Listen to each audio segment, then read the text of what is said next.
భారత్ పారా Archer Sheetal దేవి చరిత్ర సృష్టించింది. ప్రపంచ పారా ఆర్చరీ ఛాంపియన్షిప్లో భాగంగా మహిళల వ్యక్తిగత కాంపౌండ్ కేటగిరీలో విజయాన్ని సాధించింది. టర్కీ టాప్ క్రీడాకారిని ఓడించి దేశ ప్రతిష్టను పెంచింది. మరి అద్భుత ఘనత సాధించిన శీతల్ దేవి సాధించిన విజయాలు ఏంటి అనే వివరాలను తెలుసుకుందాం. ప్రపంచ పారా ఆర్చరీ ఛాంపియన్షిప్లో భాగంగా మహిళల వ్యక్తిగత కాంపౌండ్ కేటగిరీలో శీతల్ దేవి సంచలన విజయం సాధించారు. టర్కీకి చెందిన ఓన్నూర్ క్యూర్ గిట్టినే 146, 143 తేడాతో ఓడించారు. స్వర్ణ పతకాన్ని కైవసం చేసుకున్నారు. గ్యాంగ్జూ వేదికగా జరిగిన పారా వరల్డ్ ఆర్చరీలో గెలిచి దేశ ప్రతిష్టను అమాంతం పెంచింది. ఇది ఈ టోర్నమెంట్లో శీతల్ సాధించిన 3వ పతకం కావటం విశేషం. అంతకుముందు తోమన్ కుమార్తో కలిసి మిక్స్డ్ టీం విభాగంలో కాంస్యం గెలుచుకుంది శీతల్.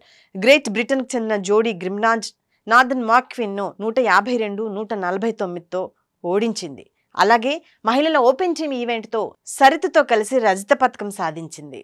శీతల్ దేవి జమ్మూ కాశ్మీర్కి చెందిన అమ్మాయి. పోలోమెలియో కారణంగా 2 చేతులు లేకుండానే జన్మించింది. అయినప్పటికీ ఆత్మవిశ్వాసంతో ముందుకు సాగింది. తల్లిదండ్రుల ప్రోత్సాహంతో ఆర్చరీ నేర్చుకుంది. 2024లో ప్యారిస్ పారా ఒలింపిక్లో పథకం సాధించింది.